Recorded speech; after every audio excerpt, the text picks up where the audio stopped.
सभी लोग यहाँ हैं। हम बस सभी को बताना चाहते हैं। हम यहाँ पिछले रात एक छोटे समूह में थे और हमने कुछ कहा और मुझे बताया गया है कि मुझे इसे दोहराना चाहिए। हाँ, ताकि और लोग उसी संदेश को सुन सकें। तो मेरे भाई पिछले रात हमारे साथ थे, लगभग 12-13 घंटे पहले। हाँ, वास्तव में 11 घंटे पहले। और हमने इस बारे में बात की कि हम कहीं नहीं जा रहे हैं। व्यवसाय यहाँ है। हमने चुनौतियों का सामना किया है, लेकिन ये हमें किसी भी तरह से रोकने वाली नहीं है। कुछ प्रयास हुए हैं, ठीक है, मुझे यकीन है आप जानते हैं उनमें से कुछ हमें नीचे लाने के लिए, व्यक्तिगत स्तर पर, व्यवसाय स्तर पर। और कोई आश्चर्य नहीं कि मैं देख रहा था युगांडा के बारे में एक छोटी सी बात। एक देश जैसे युगांडा में सबसे बड़ा राजस्व उत्पन्न करने वाला, अगर आप इसे देखें तो ये सोना है, ठीक है, 2.2 अरब। कुछ कंपनियों का इसके साथ कुछ बड़े तकनीकी, और ये एक पूरे अर्थव्यवस्था, एक पूरे देश के बराबर है। यह इस सिद्धांत को लाता है कि पृथ्वी पर धन या संसाधनों की कोई कमी नहीं है और यहाँ प्रचुरता है। यह निश्चित रूप से वितरण में कुछ अन्याय है और समर्थन करता हूं। कड़ी मेहनत कर रहे या अपना जीवन यापन करने के लिए मूल्य प्रदान करना, बिल्कुल मैं नहीं हूं। फ्री लंच और उपहारों के सिद्धांत के साथ ये सब, यह इसे बेकार बना देगा। शायद बहुत सारे व्यवहार्य समाधान हैं आज के युग में और समय में जो हम अपनी मानवता के लिए प्रदान कर सकते हैं। मैं ये नहीं कह रहा कि हमें कुछ नहीं करना चाहिए, लेकिन ये पहले से कहीं ज्यादा आसान है। हम अब 2025 के बारे में बात कर रहे हैं, आगे बढ़ते हुए तकनीकें,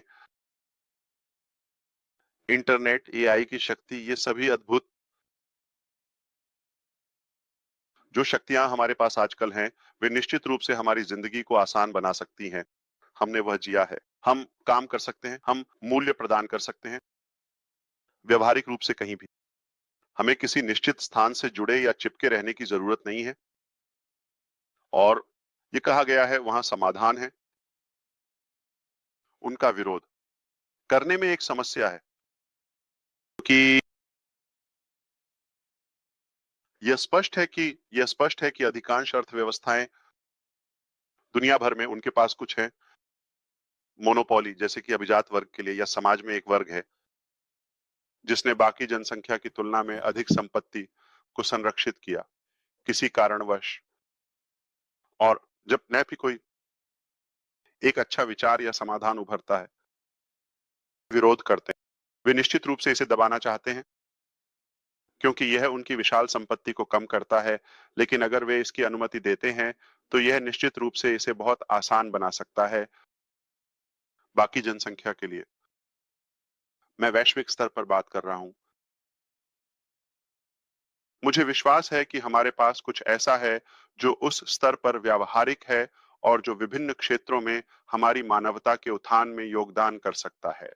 मैं सिर्फ वित्तीय लाभ की बात नहीं कर रहा हूं, लाभ, लेकिन शिक्षा, संचार और समय और प्रयासों की बचत। बिल्कुल हम ऐसा कर सकते हैं, लेकिन हमें विभिन्न आयामों से कई तरीकों से लड़ा गया है, स्पष्ट रूप से, क्योंकि हमारे पास कुछ है। इसका कोई और स्पष्टीकरण नहीं है। हमारे पास कुछ ऐसा है जिसे वे मानते हैं कि यह उनकी संपत्ति को छीन सकता है। तो मुझे नहीं लगता कि यह बहुत आश्चर्यजनक है अगर आप हमारी यात्रा का अनुसरण कर रहे हैं कि वहां रहे हैं। हमें दबाने के लिए कुछ गंभीर प्रयास हुए हैं हमारे प्रयासों को कम करने के लिए, ताकि हम इसे दुनिया में ला सकें। और जाहिर है हम अभी भी यहाँ हैं, हम कहीं नहीं जा रहे हैं। वे सफल नहीं होने वाले हैं क्योंकि हमें विश्वास है कि इसकी जरूरत है और हमें इसे लाने का पूरा अधिकार है जनता के लिए। यह हमारी एक तरह से संपत्ति और स्वामित्व, जैसे बौद्धिक संपत्ति भी, ये हमारी कोशिश है, यह हमारा दिल और जुनून है और किसी को भी इसे दबाना नहीं चाहिए। हालांकि वे अभी भी कोशिश कर रहे हैं। मुझे नहीं लगता कि वे सफल होने वाले हैं। वे आपकी कल्पना से कहीं ज्यादा मेहनत कर रहे हैं, और मैं किसी विशेष के बारे में बात नहीं कर रहा हूं। स्रोत, मैं कई के बारे में बात कर रहा हूं। और सच्चाई ये है कि वे सफल नहीं होंगे। हम सफल होंगे, हम करेंगे। मेरे पास अपने कारण हैं, मेरे पास मेरे सबूत हैं। ठीक है, हम किसी भी तरह से दोषी नहीं हैं, हम परफेक्ट नहीं हैं। मैं चाहता कुछ नियंत्रित नियम। आप जानते हैं कि निगरानी करना और पुलिस करना, आप जानते हैं कि कहें इंटरनेट स्पेस को एक तरह से। लेकिन शायद अब क्या हो रहा है, ये ऐसा है जैसे वे अच्छे लोगों और बुरे लोगों को एक ही बकेट में मिला रहे हैं, और ये अन्यायपूर्ण है। तो हम किसी और की कीमत चुका रहे हैं। असफलता या जलन, एक तरह से ये सब चला जाएगा, क्योंकि हम कहीं नहीं जा रहे हैं और हमारे लिए कोई योजना भी नहीं है। योजना एबीसी और वे, आप जानते हैं, जेड। हम यहाँ अपनी मानवता के लिए कुछ अच्छा लाने के लिए हैं, प्रतिबद्ध। मैं इस दिन को नहीं बदलना चाहता, ये हमारे भाई का जन्मदिन है। लेकिन ये एक बहुत खास दिन है, क्योंकि ये हमारे भाई का जन्मदिन है। एक उपहार हम सभी के लिए, हमारे सबसे अच्छे भाइयों का जन्मदिन। मैंने सोचा कि मुझे बस एक याद दिलाने की जरूरत है, एक तरह का उपहार हम सभी के लिए। ये उसे खुश करता है क्योंकि वह परवाह करता है, और हमने कहा है, आप जानते हैं, थोड़ा, कभी कभी काफी नहीं होता कि वह इस यात्रा में कितना महत्वपूर्ण है, और एक व्यक्तिगत स्तर पर वह कितना अद्भुत आदमी है। हमारे लिए भाई के रूप में एक दोस्त से ज्यादा उसे पाना बहुत भाग्य की बात है। आप जानते हैं, हम इतने करीब आ गए हैं कि हम धन्य हैं। यह हमारे लिए लाखों से ज्यादा कीमती है। हम अपने जीवन में उसके जैसे किसी और व्यक्ति से नहीं मिलते, और उसने हम सभी को प्रेरित किया है, सकारात्मक रूप से। पूरे विश्व में किसी भी स्थान को न भूलें। वह केवल प्रेम और दिल से बना है, और उसमें कभी कुछ बुरा या नकारात्मक नहीं है। भगवान न करे, जो, उससे केवल अच्छा ही आएगा। मैं यह स्पष्ट रूप से कह रहा हूं, भरोसेमंद। आप उस पर भरोसा, वह चट्टान की तरह, इस्पात की तरह विश्वसनीय है। वह आदमी सच में असली है। ठीक है, तो हम फिर से धन्य हैं। हमने कल रात थोड़ा कहा, हम कभी भी पर्याप्त नहीं कह सकते, और मैं इसे सच में कह रहा हूं। इसके लिए मैं कहता हूं, हम तुमसे प्यार करते हैं। मैं ये नहीं कहना चाहता कि मैं तुमसे प्यार करता हूं, क्योंकि मैं जानता हूं कि हम भावना साझा करते हैं। भावना तुमसे करते, हम आपकी सराहना करते, हम सबसे अच्छा चाहते हैं। तुम अपनी उम्र के मुताबिक लगते हो, इसे कह रहा हूं। तुम्हारा दिल निश्चित रूप से ऐसा नहीं है। और जेडन की आवाज का तरीका है जैसे ज्यादा माचो। हे भगवान, वह तो ज्यादा मर्द है आवाज के मामले में। वह बिल्कुल भी 13 साल का नहीं लगता, कोई शक नहीं। हम सच में, हम आभारी हैं कि आप अपने परिवार को साझा कर रहे हैं, उन्हें सभी के घर लाते हैं, और हमें उनका एक हिस्सा देते हैं। ये बताता है कि तुम्हारे पास छिपाने के लिए कुछ नहीं है। तुम वहां बाहर हो, हमने देखा है। पोते पोतियां, जाहिर है आपकी पत्नी, और हम विवरण जानते हैं। केवल एक व्यक्ति के पास कुछ भी नहीं है। आप जानते हैं वास्तविकता और ईमानदारी जो इसे साझा करेगी। तो मुद्दे पर वापस आते हैं। हम कहीं नहीं जा रहे हैं, हम यहाँ हैं। वे हमें नीचे नहीं लाने वाले हैं। मैंने पहले भी कहा था, मैं इसे हर बार हमेशा कहूंगा, मैं केवल ये मानता हूं कि केवल भगवान ही हमें गिरा सकता है। और संकेत, और कि भगवान चाहता है कि हम वहां हों। तो हम, हमें पूरा विश्वास है कि ऐसा नहीं है। परमेश्वर द्वारा नकारा गया। और मैं किसी आध्यात्मिक तरीके से उपदेश नहीं दे रहा हूं, इसलिए बस मेरा विश्वास है। मुझे अधिकार होना चाहिए, मैं जो महसूस करता हूं उसे कह सकता। तो धैर्य रखें। हम केवल सफल होंगे और यहां अच्छी चीजें लाएंगे। इस नोट उस खास व्यक्ति को लौटाऊंगा जिसे पसंद करते हैं, बहुत ही विशेष व्यक्ति जिसे हम सभी सराहते हैं। लगता है कि वह डेगर्मो का एक जुड़वां। भाई क्रिस, इसे वापस ले लो। Yeah. धन्यवाद ऐश। पहला, मैं आपकी सराहना करता हूं, आपने किया। मैंने यह छोटा सा एहसान मांगा और तुमने उससे भी ज्यादा किया। उसे लगा कि ये एक मजाक है, सच में उसने कहा ओह मुझे इस पर आना है, लेकिन मैं आपकी ईमानदारी की सराहना करता हूं, आपकी ईमानदारी की सराहना करता हूं। अगर आपके और आपके दृष्टिकोण के लिए नहीं होता तो मैं इन दो लोगों से इस कैमरे पर कभी नहीं मिलता। तो मुझे आपसे मिलने सौभाग्य मिला। मैं अभी सबको बता दूं, तुम एक सच्चे इंसान हो, आप एक विनम्र इंसान हैं और मुझे विश्वास है कि आप जो कुछ भी कर रहे हैं वह सभी की जिंदगी बदलने वाला है, अगर वे चाहें। मेरा मतलब है यही यहाँ चुनाव है, लेकिन आज यहाँ आकर हमारे भाई को प्रभावित करने के लिए प्रेस का यह करना मेरे दिन को बना देता है कि वह अपने पूरे परिवार को वहां रखता है, उन्हें दिखाने के लिए कि मार्टी डेगरमो एक असली इंसान है, उसमें कुछ भी नकली नहीं है। वो गंदे डायपर के साथ बाहर आता है, खैर उस पर नहीं बल्कि जैकब पर। और आप जानते हैं चाहे जो भी हो वह हम सभी के लिए हफ्ते में 7 दिन वहां है। लेकिन मैं आपकी और कॉलिंस की यहाँ आने की सराहना करता हूँ। मुझे वह संदेश बहुत पसंद आया जो तुमने साझा किया, मुझे कल रात बहुत पसंद आया। मैं उम्मीद करता हूँ कि सभी लोग इसे सुने। आपकी आवाज में कंटेम्प्ट, जब आप ऐसा कुछ कहते हैं तो आपके चेहरे पर जो भाव होते हैं, ये सिर्फ इस आदमी अशमुफारा के लिए नहीं है, उसने यह हम सभी के लिए बनाया है और यही वजह है कि मुझे यह पसंद है। कोई और ऐसा कभी नहीं किया, मैंने कभी ऐसा कोई नहीं देखा। तो हम आपकी सराहना करते हैं, हम डेगरमो की सराहना करते हैं। आप जानते हैं 65 साल का होना ये बहुत उम्र है यार। उसे देखो, वह अभी भी सक्रिय है और वह मुझे हर दिन बेहतर बनने के लिए प्रेरित करता है। कितनी मोमबत्तियां हैं? उसके पास नहीं है।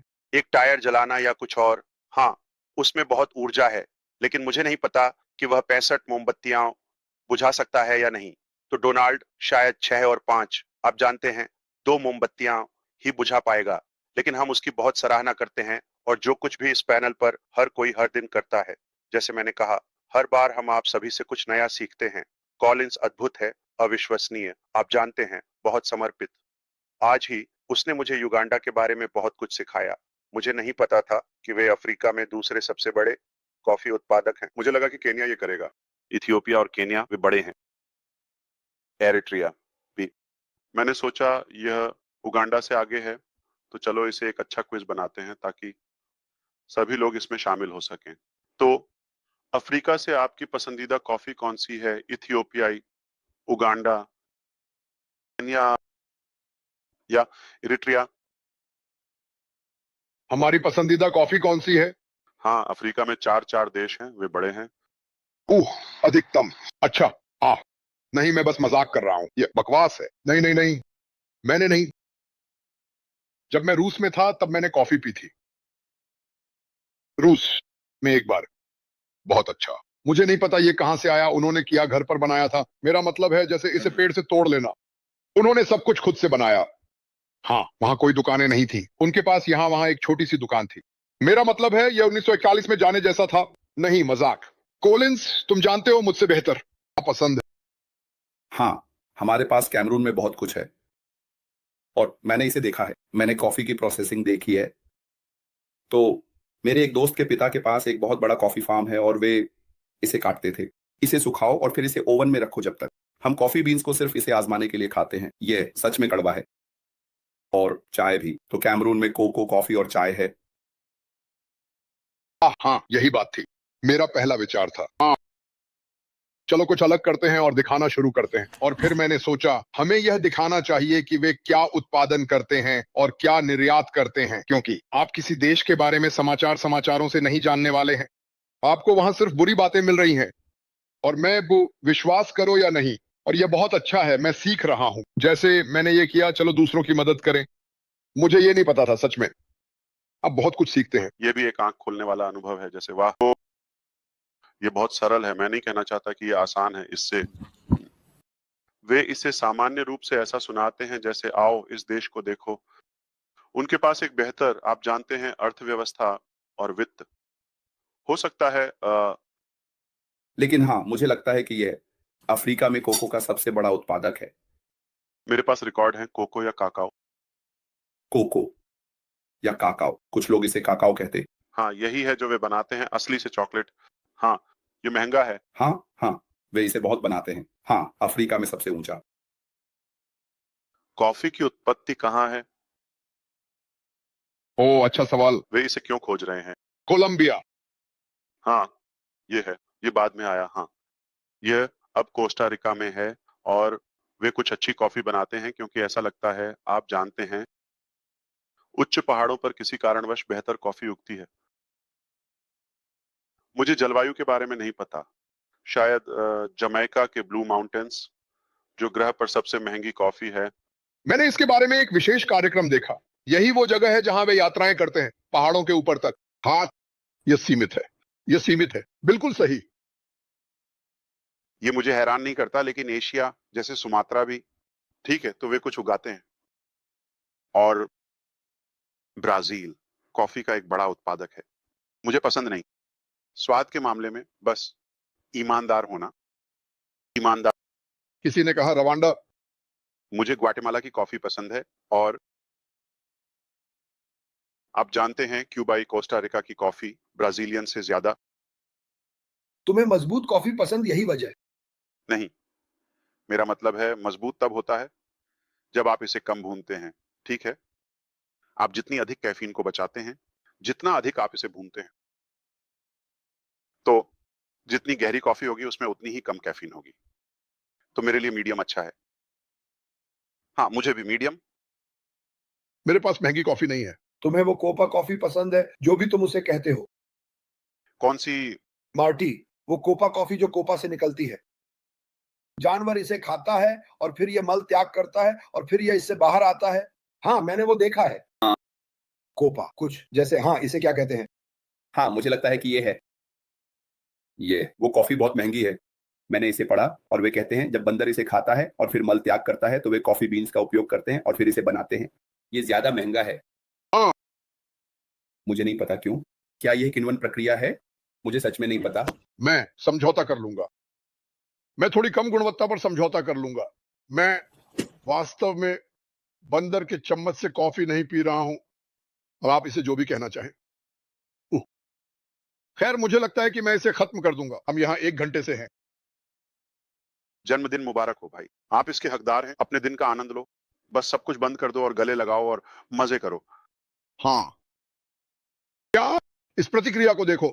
डॉन, तुम और मैं बाद में चम्मच की तरह क्यों ना लेटें? तुम्हारे चेहरे पर नजर क्यों? तुम्हें पता है इसका क्या मतलब है? भगवान उसे देखना चाहिए। तुम हो। मुझे खेद है। मार रहे। अब बच्चे बहस कर रहे हैं। चम्मच क्या है मिमी? मजाक कर रहा हूं। मुझे एक भयानक नजर मिल रही है। इसे मत देखो, ये ग्राफिकल हो जाता है। वियतनाम इंस्टेंट कॉफी का सबसे बड़ा उत्पादक है। इंस्टेंट कॉफी के जाओ ये करो। ये ऑस्ट्रेलिया है। आज मार्टी, तुमने अपने भाई का ऑस्ट्रेलियाई दिन मनाया। आज ऑस्ट्रेलिया दिवस भी है। मैंने नाम रखा जिसका मैंने नाम रखा। ये कुछ साल पहले की बात है। धन्यवाद। तुम ऑस्ट्रेलिया कॉफी पीते हो। तुम कंगारू की तरह कूदते हो। यही मैंने सुना। हमने इसे नॉरेल में देखा है। नॉरेल को बहुत सारी कॉफी पीनी चाहिए। नॉरेल के पास ये इंटरवेनियस है। हाथ, मुझे लगता है। खैर, कॉफी की उत्पत्ति कहाँ हुई? क्या तुमने किया? क्या हम वह छोड़ गए? भाई, तो दरअसल यही वजह है कि इसे अरबिका भी कहते हैं और इसे अरबिका कहा जाता है। हाँ, कॉफी। हाँ, अरबी कॉफी। हाँ, ये पहली बार यमन में था। हाँ, तो जब भी आपको अरबी कॉफी पीने का मौका मिले, यमनी कॉफी गुणवत्ता का थोड़ा शिखर है। ओह, मिशिगन में प्रिंस गोटो काहुआ का घर यहां स्थित है। हाँ, डियरबॉर्न, ये काहुआ है। काहुआ काहुआ के घर। यमनी कॉफी। मूल कोई मध्यस्थ नहीं, उनके अपने फार्म है। वे इसे वहां लाते हैं। उनके पास शिकागो और क्वींस में कुछ स्थान है। नहीं, ब्रुकलिन। आप बहुत सारे विकल्प हैं। वे बहुत स्वादिष्ट हैं।